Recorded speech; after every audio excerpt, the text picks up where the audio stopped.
Selamat pagi teman-teman, senang sekali bisa berjumpa dengan Anda kembali ya dalam video pembelajaran masih mengenai Goal Achievement Strategy ya. Jadi dalam video sebelumnya saya sudah meminta Anda untuk menentukan komponen kunci skill yang mau ditumbuhkan ya, seperti yang Anda lihat di slide 37 ya di belakang saya ini, di depan layar Anda ya. Tentukan komponen kunci skill yang mau Anda tumbuhkan. Tentu tergantung skill yang Anda pilih ya. Tadi saya sudah ngasih contoh jenis-jenis skill yang harus ditumbuhkan. Jadi Anda desain itu, Anda rumuskan, Anda identifikasi komponen kunci skill yang mau Anda tumbuhkan. Nah di slide 38 nih saya ngasih contoh ya, Anda bisa lihat di depan layar Anda ini. Misalnya Anda mau meningkatkan skill mengenai managing team performance ya, mengelola kinerja tim ya, managing team performance ya. Menurut saya dan sejumlah literatur, komponen kunci skill managing team performance itu terdiri dari beberapa hal. Misalnya yang ada di depan layar Anda ini ya. Misalnya kecakapan menyusun target kinerja atau KPI yang terukur, spesifik, dan jelas. Yang kedua, kecakapan untuk merumuskan action plan yang detail dan komprehensif untuk mencapai target kinerja yang telah ditentukan. Yang ketiga, kecakapan melakukan monitoring, review, dan proses perbaikan secara kontinu agar action plan bisa diimplementasikan secara optimal dan akhirnya bisa membantu pencapaian target kinerja. Itu teman-teman ya. Anda misalnya mau menjadi seorang manajer yang sukses, yang andal, salah satu skill yang harus Anda kuasai ya ini, mengelola kinerja tim Anda. Ini penting ya. Anda kan tim leader. Sebagai seorang pemimpin, sebagai seorang manajer, sebagai seorang atasan, Anda harus mampu mengendalikan kinerja anak buah Anda. Nah, kecakapan apa supaya Anda bisa jago, bisa mahir dalam mengendalikan kinerja anak buah Anda? Itu ya ini, yang ada di depan layar Anda ini ya. Jadi, yang pertama Anda bisa mendesain KPI ya, bagi Anda sendiri dan juga bagi anak buah Anda ya. Saya masih menemui banyak manajer ya, saya kan konsultan HRD ya, itu banyak manajer yang belum bisa bikin KPI. Ya, bagi dirinya sendiri, bahkan juga apalagi bagi anak buahnya. Jadi ya kan blank, kalau tidak bisa mendesain KPI bagi anak buahnya kan, Anda mau mengukur kinerja anak buah Anda dengan apa? Kan ada istilah, you cannot manage what you cannot measure. Anda tidak bisa mengelola apa yang tidak bisa Anda ukur. Pakainya feeling, ya manajemen by feeling itu kan amburadul, kurang afdol, kurang maknyus. Ini penting. Yang kedua yang tidak kalah penting menurut saya kemampuan Anda untuk mendesain action plan. Misalnya Anda punya program kerja sebagai seorang manajer marketing, atau sebagai seorang manajer produksi, atau sebagai seorang manajer IT. Anda desainlah action plan-nya apa, timetable-nya seperti apa. Nah kadang-kadang manajer-manajer itu tidak sampai seperti itu ya teman-teman ya. Kerjanya hanya pakai feeling. Pakai kebiasaan gitu ya. Tidak pakai sistem yang sistematis. Anda desain dong ya action plan-nya. Dan yang tidak kalah penting kalau bisa tiap bulan ya atau tiap minggu bahkan melakukan monthly meeting, weekly meeting. Disitulah Anda kemampuan leadership Anda diuji ya, ngasih feedback yang bagus. Anda kadang-kadang manajer ya juga tidak bisa memberikan umpan balik, itu kan kurang afdol teman-teman. Kalau Anda manajer tapi tidak bisa ngasih umpan balik kinerja kepada bawahan Anda, tidak bisa kasih mentoring, kan kurang maknyus. Dan itu penting ya, Anda ngasih feedback, Anda merumuskan continual improvement. Jangan hanya bisa marah-marah dan ngasih instruksi gitu ya, tapi harus bisa ngasih feedback yang konstruktif. Nah, ilmu yang mengenai tiga hal ini, tiga komponen ini bisa dipelajari ya, skill ini bisa dipelajari ya. Anda bisa baca bukunya, Anda bisa praktek, Anda bisa beli bahan-bahan dari saya ya. Saya banyak jualan mengenai manajemen kinerja. Oke, itu contohnya. Yang contoh berikutnya di halaman 39, misalnya Anda mau menjadi seorang pelaku bisnis online yang sukses. Ya, kemudian Anda belajar mengenai online marketing skills. Itu ada beberapa kecakapan yang menurut saya penting. Ya, misalnya Anda bisa lihat di layar Anda. Yang pertama, kecakapan mengembangkan konten marketing yang persuasif melalui media sosial seperti Instagram, TikTok, atau juga melalui blog. Kecakapan untuk membangun relasi dengan prospek pelanggan melalui saluran email marketing, atau mungkin WhatsApp. Dan kecakapan membuat materi iklan dan kalimat promosi copywriting yang persuasif dan menarik minat calon pembeli. Nah ini mas ya, kalau Anda misalnya mau bikin personal branding melalui blog ya, seperti saya, itu kan Anda harus bisa jago bikin konten. Bikin artikel yang bagus, bikin materi presentasi yang bagus. Bisa bikin konten di Instagram yang oke, atau di blog lah kalau fokus Anda di blog gitu ya. Bisa bikin materi banner yang menarik. Nah, kabar baiknya Anda bisa dibantu oleh para freelancer ya. Sekarang di internet itu banyak freelancer yang sangat efisien dan bisa mengerjakan apapun ya. Bayarannya juga tidak terlalu mahal. Saya juga sering nyewa freelancer untuk nulis artikel ya. Saya kan waktunya tidak banyak. Jadi saya ngasih outline, yang saya suruh nulis freelancer. Satu artikel bayarnya cuma 30.000. Saya kadang-kadang pesen sampai 10 artikel, hanya 300.000 ya. Tapi pada sisi lain Anda tetap harus belajar juga menulis artikel, Anda juga belajar membuat konten. Nah, ilmu-ilmu skill yang ada di belakang saya ini, yang ada di layar ini, ya, ini Anda bisa pelajari ya, Anda harus jibaku supaya menguasai komponen ini kalau Anda mau menjadi seorang pelaku bisnis online yang sukses dan rezekinya melimpah. Oke? Nah, contoh yang terakhir ini saya ngasih contoh mengenai di halaman 40 ya, writing skill. Ya, misalnya Anda mau nulis buku atau nulis bisnis plan, Anda di kantor sering diminta untuk nulis laporan bisnis, ya. Itu menurut saya ini skillnya ya, kecakapan merumuskan outline tulisan secara sistematis. Kecakapan untuk merangkai kalimat dengan efektif dan menarik. Kecakapan untuk menuliskan gagasan dengan bahasa yang mudah dipahami. Atau kecakapan untuk menjabarkan sebuah konsep dengan beragam contoh konkret serta cerita yang menarik. Nah, ini Mas ya, kecakapan menulis ya. Kalau Anda misalnya di kantor kan sering juga diminta menulis bisnis plan atau disuruh menulis laporan bisnis. Banyak orang ketika menulis laporan bisnis tidak mahir ya. Anda harus belajar itu. Jadi kemampuan menulis itu menurut saya bukan hanya untuk menulis buku ya seperti saya, tapi sangat dibutuhkan untuk bagi para manajer, bagi para pekerja kantoran. Terutama ketika mereka mau menulis laporan bisnis. Ya. Bikin presentasi kan juga harus punya kecakapan menulis. Ya. Nah, ini contoh-contoh Mas ya, teman-teman semua ya. Nah, di slide berikutnya, di slide 41 saya ngasih assignment yang kelima ini ya. PR-nya banyak, tugasnya banyak. Saya ngasih assignment yang nomor 5. Ya, ini saya minta untuk merumuskan komponen kunci dari skills yang ingin Anda kuasai. Sekali lagi Anda bisa nanti setelah video ini selesai, Anda duduk di depan laptop, kemudian tuliskan skills apa yang harus Anda kuasai. Contohnya kalau saya misalnya, sekali lagi, meskipun saya lumayan sukses ya jualan online, tapi saya merasa masih belum begitu mahir dalam email marketing. Jadi email marketing itu salah satu prioritas tugas saya. Ya. Jadi tiap hari itu saya belajar bagaimana meningkatkan pelanggan email saya. Saya belajar mengenai SEO, saya melakukan kolaborasi dengan beberapa penyedia jasa SEO. Kemudian bikin kalimat-kalimat yang menarik supaya orang mau menjadi pelanggan email saya. Itu trial and error terus. Jadi even dalam kapasitas saya sekarang pun saya tetap belajar mengembangkan skill yang menurut saya penting bagi bisnis saya. Yakni dalam hal ini email marketing. Nah, Anda juga lakukan hal yang sama, Mas. Oke? Nah, di halaman berikutnya ini kita bicara mengenai 4 cara menjalani proses skill improvement. Ya, ini langkah berikutnya ini. Jadi setelah Anda tahu jenis skill yang mau Anda tumbuhkan, kemudian Anda bahkan sudah tahu komponen-komponen apa yang harus Anda kuasai, komponen skill itu lebih di breakdown. Tadi saya sudah ngasih contoh ya, kalau skillnya managing team performance, apa komponennya? Kalau skillnya online selling skill, apa saja komponennya? Kalau skillnya menulis laporan bisnis, apa saja komponennya? Nah, setelah tahu komponen-komponennya, ya Anda kemudian lakukan proses pembelajaran, Mas ya. Praktek, dan belajar supaya skill Anda meningkat. Saya contohnya tadi saya cerita bahwa saya masih terus belajar mengenai email marketing. Ya langsung saya praktekkan, saya baca konsep mengenai email marketing, sampai katam, kemudian saya praktekkan. Saya nulis materi mengenai email, mengenai cara menarik banyak pelanggan agar mau berlangganan email. Ya, saya ubah desainnya. Itu hampir tiap bulan saya ubah supaya menghasilkan pelanggan email yang banyak. Nah, ini ada 4 cara, Mas. Ya, Mbak ya, teman-teman ya. Untuk bisa menjalani proses skill improvement yang bagus. Mari kita bahas satu persatu. Ya. Di slide berikutnya, di slide 43, itu saya cerita cara pertama, tumbuhkan learning habit. Ya. Tumbuhkan learning habit ya. Jadi sekali lagi ini sama ya. Jadi saya itu selalu berulang kali bahwa mengatakan kunci perubahan nasib itu sebenarnya kata kuncinya satu, yakni habit atau ritual. Kalau Anda berhasil menjalani action Anda sebagai sebuah habit, Anda akan sukses. Atau yang kedua, kalau Anda bisa menjalani proses pembelajaran untuk meningkatkan skill Anda sebagai sebuah habit, dijamin Anda akan sukses.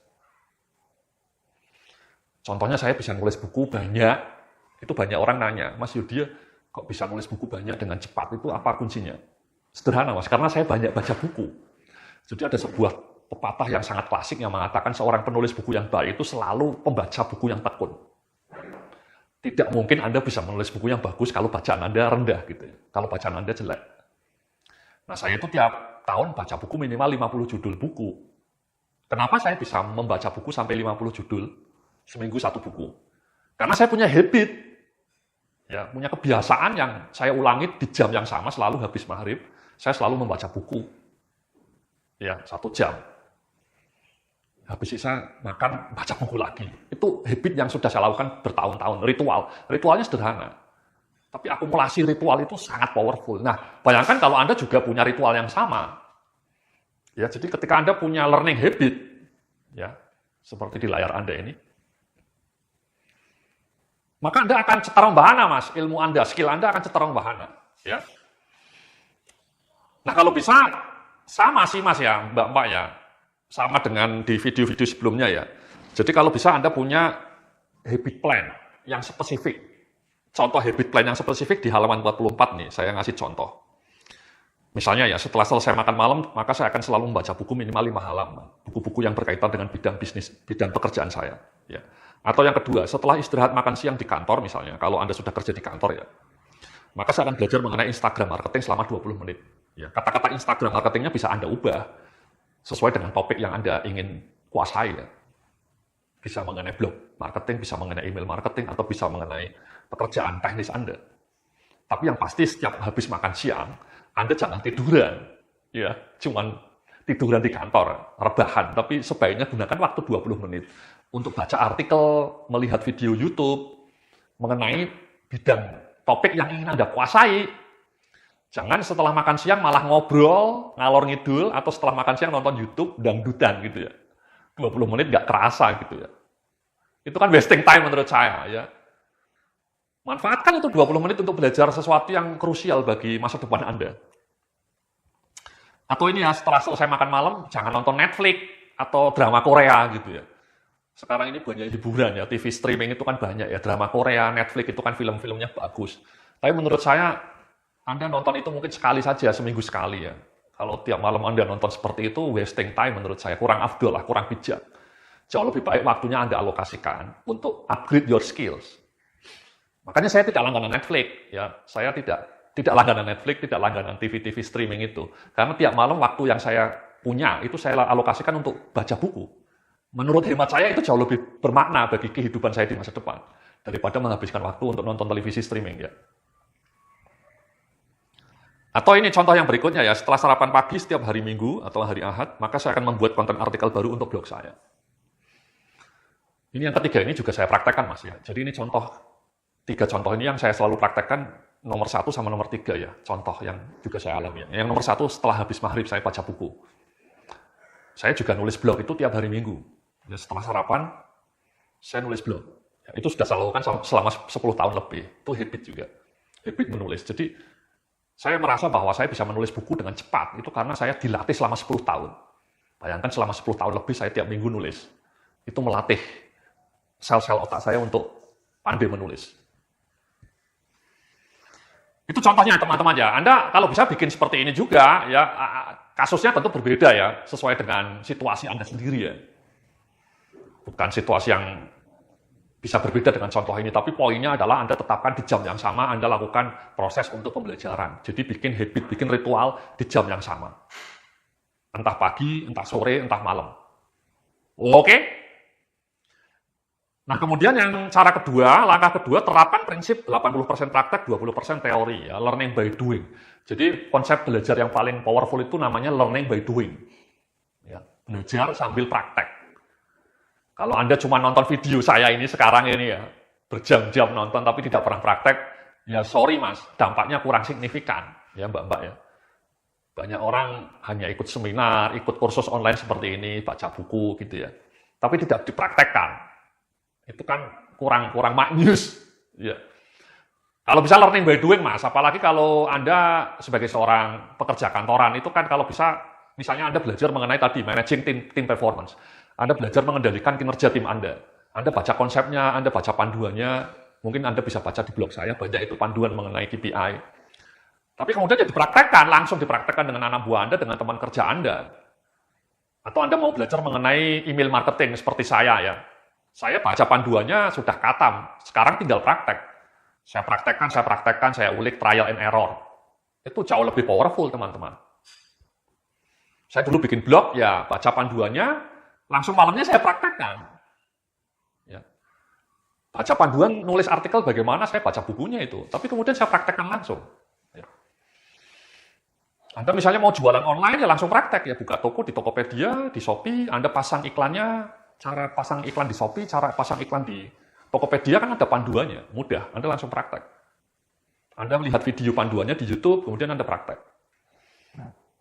Anda mau jualan di blog, Anda baca panduannya, Anda praktek. Ya, kalau tanpa praktek, biasanya kurang signifikan dampaknya. Ya. Nah, yang halaman berikutnya ini ya, di halaman selanjutnya, cara yang ketiga, fokus pada bagian paling inti dari skills. Ya. Jadi maksud saya, yang paling penting saja, ya, misalnya ketika saya belajar email marketing itu banyak itu komponennya, mungkin ada sampai 100 gitu. Tapi saya fokus pada satu saja, ya, ini misalnya bagaimana cara membuat orang tertarik untuk menjadi pelanggan email. Salah satu kiatnya adalah kasih bonus yang melimpah. Kasih ebook yang melimpah. Itu yang saya praktekkan, saya bikin bonusnya itu juga berdarah-darah. Jadi jangan salah mas ya, maksud saya buku yang saya bagikan gratis itu bikinnya juga tidak sembarangan. Banyak orang mengatakan bahwa kalau yang dikasih gratisan itu mutunya juga biasa aja. Itu salah kaprah. Saya ngasih materi-materi yang gratisan pun mutunya bagus. E-book saya itu saya susun dengan sangat serius. Sehingga banyak orang ketika mendownload membacanya sangat senang. Dan komentarnya luar biasa, Mas Yudi. E-booknya sangat bagus, mengubah hidup saya. Jadi saya tidak main-main bikin e-booknya gitu. Itu pelajaran mengenai email marketing.